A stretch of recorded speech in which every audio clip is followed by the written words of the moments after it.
Nakadaog isip first place sa Lutong Garbo Cooking Competition karong tuiga ang dabong recipe na giluto nila Maricha Tendok ug Esther Enobino na taga Dawin. Gitawag kini na ginataang dabong with kulakdop, ulang ug honey, kung diin ang dabong giluto sa lubi nga naay ahos, sibuyas, luya ug tanglad.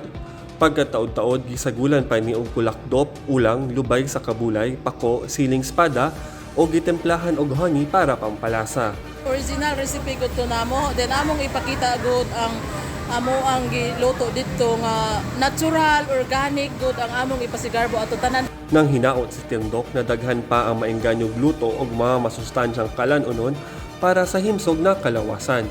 Daog sab isip second place ang tinunoang dabong nga naay pasayan ni Angeli Herson ug daog isip third place ang lumpiang isda recipe ni Carmelita Ponce Olveros.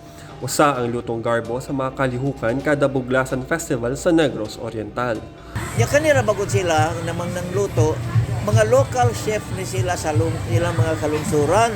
Unya wala ni sila niagi o kanang special training, wala localize kini siya sa mga local chefs para nga maugmad nato ang ilang mga talento. Karong tuiga, dabong ang gihimong main ingredient sa tanang mga sudan na giluto sa lutong garbo. Alang sa maayong balita sa Negros Oriental, ako si Ray Anthony Lamotan.